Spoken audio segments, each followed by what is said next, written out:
Então, gente, voltando aqui com a aula, né, em relação a princípios no processo penal. Então, seguindo aí com a aula. Direito material, que é o direito substantivo, versus o direito processual, que é o direito adjetivo. Antigamente, dava-se essas nomenclaturas, né, ao direito material e ao direito processual, né? O direito material chamado de direito substantivo e o direito processual chamado de direito adjetivo. Então, se caiu alguma pegadinha em relação aí, então você já está já sabendo dessa situaçãozinha aí. É uma, assim, de doutrina das antigas. O princípio da legalidade no CPP é o devido processo legal com as garantias da ampla defesa e do contraditório. Então aqui, ó, o princípio da legalidade no CPP é o quê? É o devido processo legal com as garantias de quem? Da ampla defesa e do contraditório. Ele está dizendo aqui que o princípio da legalidade no processo penal, o princípio da legalidade no processo penal, nada mais é o que? O princípio do devido processo legal com as suas garantias, contraditório e ampla defesa. Seguindo, para que a legalidade seja respeitada, o devido processo legal precisa ser respeitado. Então, para que o princípio da legalidade seja respeitado, o devido processo legal também precisa ser respeitado. Então, se desrespeitar um, desrespeita o outro. Se desrespeitar o devido processo legal, naturalmente, consequentemente, está o quê? Desrespeitando o princípio da legalidade. Alguns autores, chamam o princípio da obrigatoriedade da ação penal pública do princípio da legalidade, uma legalidade stricto sensu na atuação do MP. Alguns autores denominam o princípio da obrigatoriedade da ação penal pública do princípio da legalidade. Eles chamam o princípio da obrigatoriedade da ação penal pública do princípio da legalidade, uma legalidade stricto sensu, né, na atuação do MP. O princípio da legalidade. Isso aqui, gente, foi uma questão discursiva. Caiu na prova da Defensoria aqui no Rio. Então, o princípio da legalidade, ele é respeitado no ECA, no Estatuto da Criança e do Adolescente? Foi uma pergunta, né? O princípio da legalidade, ele é respeitado no ECA? Então, o adolescente não pode responder por crime.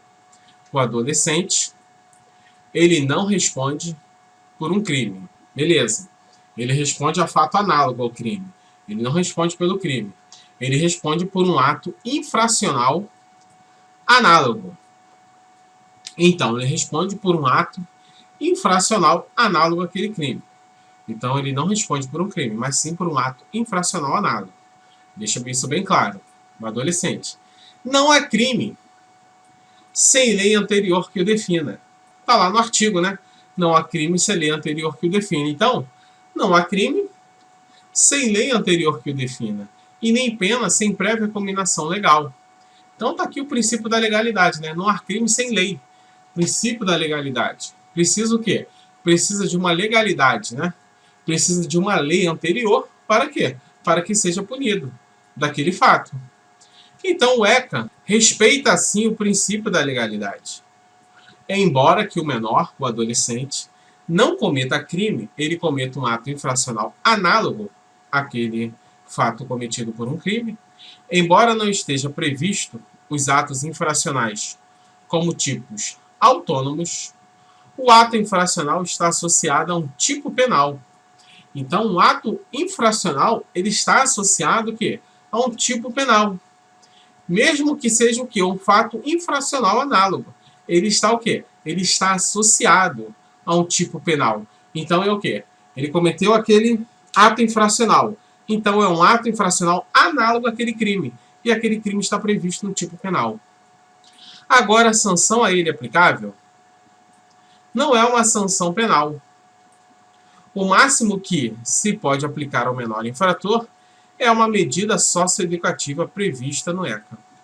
Então, a sanção por ele aplicável, né, não é uma sanção penal igual tem no tipo penal, igual no Código Penal. Não, vai ser uma sanção aplicada de acordo com o ECA, que é o quê? Que é uma medida socioeducativa.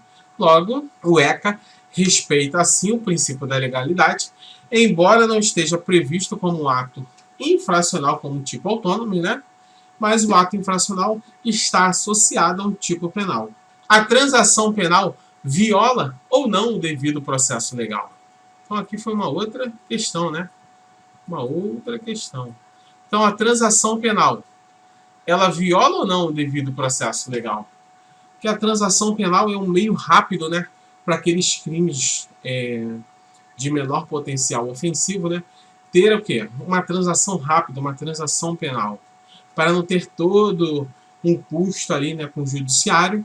O próprio conciliador, o Ministério Público, faz a transação penal. Então, a transação penal é aplicada de uma pena sem que haja processo. A transação penal é a aplicação de uma pena sem que haja processo. Mas como isso? Se não houve o processo, o cara não pôde se defender. Ele sabe que está errado, sabe que a transação penal vai ser melhor. Então, ele vai aceitar a transação penal. A transação penal viola ou não o devido processo legal? Aí é que está a questão. Então, a transação penal, ela é uma aplicação de uma pena sem que haja processo. Vamos lá. Se a infração é de menor potencial ofensivo e preenche todos os requisitos objetivos, ou seja, não foi condenado anteriormente por crime de pena privativa de liberdade. Então, para ele ter o quê? Para ele ter acesso à transação penal, um dos requisitos é que ele não foi condenado anteriormente a uma pena privativa de liberdade. Caso contrário, não vai caber a transação penal para ele, mesmo uma infração menor de potencial ofensivo. Seguindo. Não recebeu a transação penal nos últimos 5 anos e a penalidade. Então tá lá. O cara já tem uma transação penal nas costas, rolando, né? 3 anos, por aí vai. Crime de ameaça. Entrou lá dentro de uma unidade escolar, ameaçou um funcionário, pegou a transação penal. Comete o mesmo crime. Vai ter a transação penal? Não vai ter, meu querido. Vai ser um abraço e um beijo no presídio para ele. Logo, fará jus à transação penal se o juiz homologa o acordo. Então, tem lá, né? Um crime de menor potencial ofensivo. Tá lá as partes, junto lá com o promotor. Faz o acordo, não sei o que. Faz o acordo, vai assinar a transação penal e o juiz precisa homologar o acordo. Então aplica e não pode ser pena privativa de liberdade. Logo fará jus à transação penal se o juiz homologa o acordo, aplica e não pode ser uma pena privativa de liberdade. Ou seja, o malandro vai ficar solto, vai ter ali, vai fazer alguma doação ou algum projeto, pintar algum muro, dar uma cesta básica, mas pena de privativa de liberdade não. Então, repetindo, transação penal viola ou não o devido processo legal? Não viola o devido processo legal. A transação penal é aplicada de uma pena sem que haja processo. Se a infração é de menor potencial ofensivo e preenche todos os requisitos objetivos, não foi condenado anteriormente por um crime de privativa de liberdade e nem foi aceita uma transação penal durante os últimos 5 anos. Logo fará jus à transação penal, o juiz homologa o acordo, aplica o que? A transação penal e ele não pode ser uma pena privativa, cometeu crime, tal. Seguindo. A transação penal é uma exceção ao devido processo legal. A transação penal é uma exceção ao devido processo legal. Então a doutrina majoritária diz: a transação penal é o devido processo legal para as infrações de menor potencial ofensivo, pois é um procedimento previsto em lei. É obrigado a aceitar a transação penal? Não é obrigado. Se você quiser seguir o processo, mano, o problema é teu. Nos limites da pena consensualmente imposta, haverá contraditório e ampla defesa. De novo, a transação penal não viola o devido processo legal, é uma exceção ao devido processo legal, e segundo a doutrina majoritária, a transação penal é o devido processo legal para os crimes de menor potencial ofensivo, seguindo aqueles requisitos, não ter sido aceita a transação penal nos últimos 5 anos e não ter pego uma pena privativa de liberdade. Caberá a transação penal para os crimes de menor potencial ofensivo. Logo, a transação penal é o devido processo legal para a doutrina majoritária e para as infrações de menor potencial ofensivo, pois é um procedimento previsto em lei. É um procedimento previsto em lei, nos limites da pena consensualmente imposta. Nos limites da pena consensualmente imposta, Lógico que haverá o contraditório e a ampla defesa. Haverá o contraditório e ampla defesa. Mas no final, o malandro aceita a transação penal porque sabe que errou. A pena alternativa tem os direitos e garantias? A pena alternativa tem os direitos e as garantias. Que é o quê? O contraditório e a ampla defesa. Tem o quê? A transação penal é o devido processo legal, mas tem todas as suas garantias, o contraditório e a ampla defesa. Vai lá com o advogado bonitinho, lá sentado a bundinha na cadeira, com a cara de bundão. Ocorre a nulidade sem a presença do advogado na transação penal. Ocorre a nulidade sem a presença do advogado na transação penal. Então, para ocorrer a transação penal, o bundão tem que ter o advogado do lado.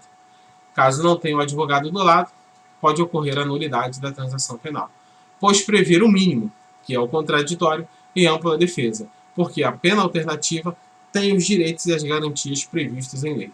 Mesmo sendo que uma pena alternativa precisa das suas garantias e dos seus direitos. Logo, ocorre a nulidade sem a presença do advogado na transação penal, que é o mínimo que pode ter o contraditório e a ampla defesa. Terceira posição. Posição minoritária, posição garantista. Gosto dessa. Diz alguns doutrinadores que a transação penal viola o devido processo legal. Ah, Luiz, para que eu preciso saber posição tal, posição tal? Porque numa questão discursiva, você pode colocar, né, que a posição majoritária é aqui a transação penal é o devido processo legal, e que a posição minoritária, que é uma posição garantista, diz que viola o devido processo legal. Que o analisador vai olhar e falar, esse cara conhece, esse cara está por dentro, nota máxima para ele, porque você está estudando com a gente, vai se dar bem. O acordo da não persecução penal não é cumprido e a denúncia é oferecida. Então, seguindo aqui na parada, Ulisses, teve todo o acordo lá, as garantias, os direitos da transação penal, foi homologado pelo juiz Papum e a pena mínima foi para ele foi lá pintar o muro da escola. Ele não pintou. O que vai pegar para o malandro? Seguindo. O acordo que foi feito pelo juiz anteriormente da não persecução penal, que é o quê? Da transação penal, não foi cumprido. Olha aí. O malandro não cumpriu a transação penal. Ah, não vou cumprir não, porque não vai dar em nada. Não vai dar em nada? A denúncia é oferecida. Ele não cumpriu o acordo. Logo, a denúncia é oferecida. Para alguns doutrinadores, viola o devido processo legal, pois tem vício de origem, pois não foi criado através de lei, portanto não deveria ser aplicado. Então o acordo da não persecução penal, da transação penal, não é cumprido. A denúncia é oferecida. Para alguns doutrinadores, viola o devido processo legal, pois tem um vício de origem, porque esse critério não foi criado através de lei, portanto não deveria ser aplicado. Questão de doutrina, de origem ali. Se você não aceitou, naturalmente você vai ser oferecida a denúncia. Então, o acordo de não persecução penal, logo o acordo que foi dito na transação penal, né, que não foi cumprido, nada mais é que uma espécie de medida despenalizadora, né, uma medida despenalizadora, apresentando-se uma ampliação da chamada justiça negociada no processo penal, acompanhado de institutos já previstos no ordenamento jurídico, como a transação penal e a suspensão condicional do processo. Logo, ele aceitou a transação penal, teve o acordo, o juiz homologou, tem a suspensão condicional do processo. O acordo de não persecução penal nada mais é que uma espécie de medida despenalizadora, apresentando-se uma apreensão da chamada justiça negociada no processo penal, acompanhado de institutos já previstos no ordenamento jurídico, com a transação penal e a suspensão condicional do processo. As infrações penais, de médio potencial ofensivo, são aquelas que admitem suspensão condicional do processo.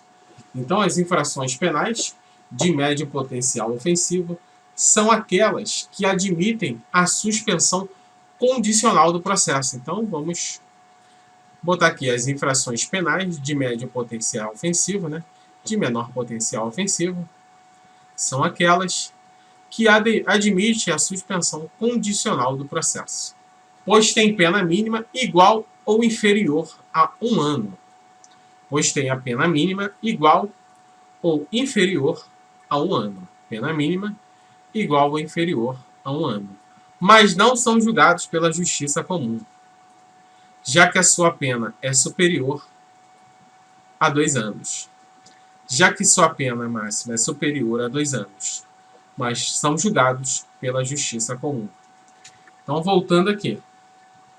Tem a pena mínima igual ou inferior a 1 ano. Logo, as infrações penais de médio potencial ofensivo, de menor potencial ofensivo, são aquelas que admitem a suspensão condicional do processo, porque tem a pena mínima igual ou inferior a 1 ano. Mas são julgados pela justiça comum. Entretanto, são julgados pela justiça comum, já que a sua pena máxima é superior ao quê? A 2 anos. Então, as infrações penais de menor potencial ofensivo são aquelas que admitem a suspensão condicional do processo. Tem a pena mínima igual ou inferior a 1 ano. Entretanto, são julgados pela justiça comum, já que a sua pena máxima é superior a 2 anos. O exemplo do furto simples, né? Da injúria qualificada pelo preconceito também. Artigo 155 e o artigo 140, parágrafo 3º, né? Ampla defesa. Ampla defesa é exclusivo para o réu. Então, a ampla defesa é exclusivo para o réu. É uma garantia que tem origem do devido processo legal e é exclusivo para o réu. Ampla defesa. Tendo o direito ao silêncio, de não produzir prova contra si, o interrogatório é o último ato como meio de defesa. Então, todas são as características e garantias aí que o réu tem, né? Ampla defesa, né? Exclusivo para ele. Tendo direito ao silêncio, produzir prova contra si, e o interrogatório é o último ato como meio de defesa do réu. A autodefesa, no interrogatório, o réu faz sua própria defesa. Advogar em causa própria. É uma garantia dada ao réu para poder falar perante ao juiz a sua versão dos fatos, de forma pessoalmente no seu interrogatório. E temos a defesa técnica, né, que é a defesa profissional de um advogado habilitado. Um advogado inscrito na OAB. Então, a ampla defesa, exclusivo para o réu, né, tendo direito ao silêncio, de não produzir prova contra si, e o interrogatório é o último ato como meio de defesa. A autodefesa no interrogatório, o réu faz sua própria defesa, né? Então, é uma garantia dada a ele. A autodefesa, o juiz é obrigado a dar essa garantia a ele. Porém, o réu, ele pode o quê? Ele pode não querer. É renunciável para o réu. Agora, para o juiz, é irrenunciável. Agora, a defesa técnica é irrenunciável tanto para o réu quanto para o juiz. Seguindo, mesmo que o réu não queira o advogado, o juiz irá promover o defensor público no dativo. Por quê? É preciso um advogado. Agora, ele não quer se autodefender, o problema é o dele, mas ele precisa de um advogado. Artigo 261 do CPP. Nenhum acusado, ainda que ausente ou foragido, ainda que ausente ou foragido, será processado ou julgado sem o defensor. Então, nenhum acusado, ainda que nos Estados Unidos, curtindo a praia do dinheiro que roubou, em Miami, né? Foragido, em Cancún, né? Será processado ou julgado sem o defensor. Lamentável. Parágrafo único. A defesa técnica, quando realizada por um defensor público ou dativo, será sempre exercida através de manifestação fundamentada. Parágrafo único. A defesa técnica, quando realizada por defensor público ou por um dativo, será sempre exercida através de manifestação fundamentada. Isso, qual a diferença de defensor público e um dativo? Defensor público é aquele cara que fez o concurso público da defensoria. E o dativo, quando o juiz está desesperado, que precisa de um advogado, e o malandro lá rindo da cara dele, que ele não tem advogado, não pode ser processado e julgado sem um advogado. O que o juiz faz? O juiz pode pegar ou um advogado particular ou um defensor público e nomear como dativo. Tipo, pegar um advogado particular, ó, vem cá, vou nomear você como dativo para defender esse malandro aí. Tá, pode ser. Aí o Estado vai e paga ele, o defensor dativo. Seguindo. Em caso de revelia do réu, o Estado é obrigado a nomear o defensor público ou dativo. Em caso de revelia do réu, o Estado é obrigado a nomear o defensor público ou dativo. A autodefesa, diferentemente da defesa técnica, é renunciável, né? Nós vimos lá, eu falei anteriormente, né? Que a autodefesa, ela o quê? Diferentemente da defesa técnica, ela é renunciável para o réu. Para o juiz, não. O juiz ele é obrigado, né, a dar a autodefesa para o réu. O réu não é obrigado a participar do interrogatório, mas o juiz precisa falar para ele: você quer participar? Seguindo. Não pode haver uma condução coercitiva para o interrogatório do réu. Isso aí foi um bafafá que teve do lance do Lula, né? Do ex-presidente Lula, né? Que ele foi levado o quê? Coercitivamente para depor. Isso não acontece mais. Isso não acontece mais. O STF já bateu o martelo que para a condução coercitiva para o interrogatório do réu, não cabe mais. Julgou inconstitucional o artigo 260 com a DPF 444. Por maioria dos votos, o STF declarou que a condução coercitiva, então o STF falou condução coercitiva de quem? Do réu. Falou testemunha?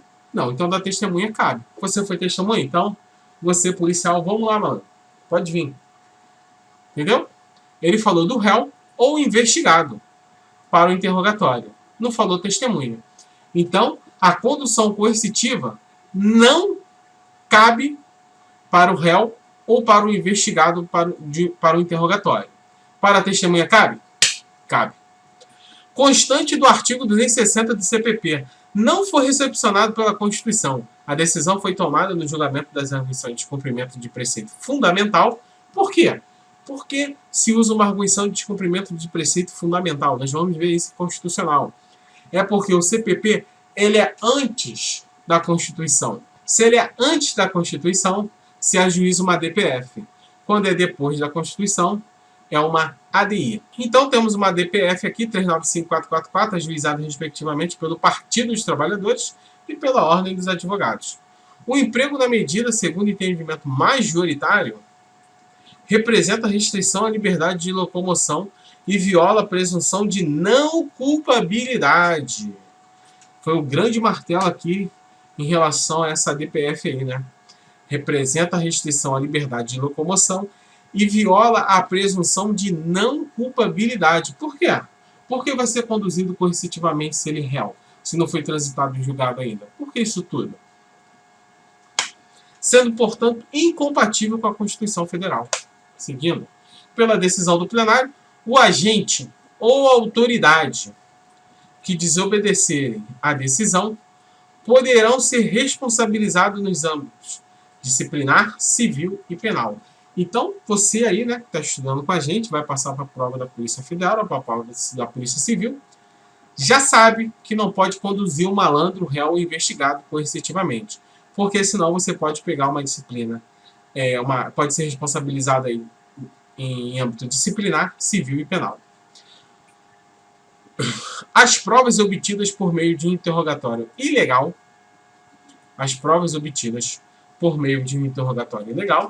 é um interrogatório ilegal, foi conduzido coercitivamente, é um interrogatório ilegal. Também pode ser o quê? Consideradas ilícitas, sem prejuízo da responsabilidade civil do Estado. Podem ser consideradas ilícitas sem prejuízo da responsabilidade civil do Estado. Ao proclamar o resultado do julgamento, o presidente do STF, a ministra Carmen Lúcia, ressaltou ainda que a decisão do tribunal não desconstituiu interrogatórios realizados até a data de hoje. Importante a gente saber a data da DPF, porque todos os interrogatórios, todos os interrogatórios feitos pela condução coercitiva até a data de hoje são válidos. A partir da data de hoje, não vale mais. Mesmo que o investigado ou réu tenha sido coercitivamente conduzido para tal auto. Este artigo 260 do CPP não foi recepcionado pela Constituição, como a lei já existia antes da Constituição, é por meio de ADPF, por força do princípio da ampla defesa. Então, este artigo 260 do CPP não foi recepcionado pela Constituição, como a lei já existia antes, né, do Código de Processo Penal, é por meio de ADPF, por força do princípio da ampla defesa. No interrogatório, ele pode exercer o direito ao silêncio, não produzir prova contra si. O princípio da não autoincriminação é decorrente da ampla defesa. Então, aqui, ó, no interrogatório, ele pode exercer o direito ao silêncio. Vou ficar quietinho, não sei de nada, não falo nada. Não produzir prova contra si. Não fui eu, não sei quem foi. O princípio da autoincriminação é decorrente do princípio da ampla defesa. Então, a garantia da ampla defesa, ela tem o princípio da não autoincriminação. O princípio da não autoincriminação é decorrente da ampla defesa. A autodefesa é renunciável quando o réu não queira participar do interrogatório. Não quer e nem pode ser conduzido a querer. O direito ao silêncio afirma que o réu não estará compelido nem mesmo a identificação pessoal. O direito ao silêncio afirma que o réu não estará compelido nem mesmo a identificação pessoal. Em primeiro plano, o processo penal traz entre os direitos do réu o direito ao silêncio. Nesse sentido, a persecução penal do Estado deverá ser feita de modo a garantir que o réu tem o direito de ficar em silêncio, evitando assim a autoincriminação. Com efeito, como se trata de um direito, o silêncio não poderá ser interpretado em desfavor do réu. Ah, tu vai ficar em silêncio? Cana nele. Não quer dar teu nome? Cana nele. Não pode. É um direito que ele tem de ficar em silêncio. Logo, o silêncio não pode ser interpretado em desfavor do réu. Fundamentado no artigo 5º, inciso o quê? 63. Com embargos, os direitos fundamentais não são absolutos, por isso são passíveis de ponderação. Desse modo, necessário diferenciar o interrogatório de mérito do interrogatório de qualificação. Desse modo, é necessário diferenciar o que? O interrogatório de mérito do interrogatório de qualificação. De um lado, o interrogatório de mérito pode ser conceituado como ato personalíssimo do acusado da infração penal, em denúncia ou queixa-crime, que se realiza perante o juiz competente. Por outro lado, o interrogatório de qualificação é a oportunidade que o Estado tem de identificar quem é o réu. Por outro lado, o interrogatório de qualificação é a oportunidade que o Estado tem de identificar quem é o réu. Infere-se, portanto, que apesar de que o réu tem o direito ao silêncio, de não autoincriminação, esse direito só é estendido ao interrogatório de mérito, não podendo ser usado no interrogatório de qualificação. Então, voltando lá. Desse modo, necessário diferenciar o interrogatório de mérito do interrogatório de qualificação. Então, há dois tipos de interrogatório, né? O interrogatório de qualificação e o de mérito. De qualificação, né? Para qualificar o réu. Quem é você? Onde você mora? Você é casado, tal. E o interrogatório de mérito, né? Que é o quê? É o interrogatório ali, que é o quê? Personalíssimo do acusado da infração penal perante o juiz, né? Então vamos lá. O interrogatório de mérito pode ser conceituado como um ato personalíssimo do acusado de uma infração penal, denúncia ou queixa-crime, que se realiza perante o juiz competente. Então, o interrogatório de mérito vai analisar o mérito ali da que aconteceu, qual foi o crime. Por outro lado, o interrogatório de qualificação é a oportunidade que o Estado tem de identificar quem é o réu, né? Logo, o réu tem o direito ao silêncio, de não autoincriminação. Porém, esse direito só é estendido ao interrogatório de mérito e não podendo ser usado no interrogatório de qualificação. Logo, o direito que o réu tem, o direito ao silêncio, da não autoincriminação, decorrido da ampla defesa, só é estendido ao interrogatório de mérito, ao interrogatório de qualificação não. Diferentemente, é a defesa técnica, que será patrocinada por um advogado. Defesa técnica, advogado. No processo penal, a defesa técnica é irrenunciável. A defesa técnica é irrenunciável no processo penal. A defesa técnica é irrenunciável, pois é um dever do Estado. Mesmo que o réu não queira se defender, o 261 diz que o Estado é obrigado a nomear um defensor dativo a um público, sob pena de quê? De nulidade do processo. Mesmo que o réu não queira se defender, o Estado é obrigado a nomear um defensor dativo a um defensor público, sob pena de quê? De nulidade absoluta do processo. A intimação dos atos processuais tem por objetivo dar conhecimento ao interessado sobre o ato praticado. A intimação dos atos processuais é o objetivo que dar conhecimento ao interessado sobre o ato praticado. Então o malandro está preso lá, vai dar uma intimação para ele sobre o ato processual que vai ser realizado, permitindo eventualmente a ele reagir em autêntica expressão procedimental no princípio do contraditório, né? Porque foi apresentada uma prova. Ele tem o direito de contrapor, né? Paridade de armas, o qual se efetiva no plano concreto com a participação das partes no desenvolvimento do processo e na formação das partes no desenvolvimento do processo e na formação das decisões judiciais, conferindo tanto ao órgão de acusação quanto ao de defesa o mesmo direito, né? Que com a atividade probatória, quer com a apresentação de petições e arrazoados escritos e orais, na formação do convencimento do órgão jurisdicional competente. A intimação dos atos processuais tem por objetivo o quê? Dar ciência ao interessado sobre o ato praticado, permitindo que, eventualmente, a ele reagir pelo princípio do contraditório, né? Princípio da paridade de armas, dele contraditar, né? Algo que foi apresentado no processo. Então, o qual se efetiva no plano concreto com a participação das partes no desenvolvimento do processo, na formação das partes e na formação das decisões judiciais, conferindo tanto ao órgão de acusação quanto ao órgão de defesa o mesmo direito de influir, o mesmo direito da atividade probatória para o convencimento do juiz. Então, tese do STJ, a tese 69, né, nulidade no processo penal, a ausência de intimação da defesa sobre a expedição de precatória para oitiva de testemunha é causa de nulidade relativa. Então, a ausência de intimação da defesa. Não foi intimada a defesa sobre a expedição de precatória para uma oitiva de testemunha é uma causa de nulidade relativa. Nulidade relativa. Então, não foi dada a intimação em relação ao que? A precatória para oitiva de testemunha. Nulidade relativa. A falta de intimação do defensor acerca da data da audiência de oitiva de testemunha no juízo deprecado não enseja nulidade processual. Não enseja nulidade processual. A falta de intimação do defensor acerca da data da audiência da oitiva de testemunha do juízo deprecado não enseja nulidade processual, desde que a defesa tenha sido cientificada da expedição da carta precatória. A defesa teve ciência daquela carta precatória? Logo não enseja nulidade processual. Não teve ciência? Aí, meu querido, um abraço, é nulidade. Se ele teve ciência da carta, não enseja nulidade processual. O lance todo é se ele foi cientificado ou não da expedição da carta processual. Aqui é que está o pulo do gato. Caso a defesa tenha sido cientificada da expedição da carta precatória. Beleza?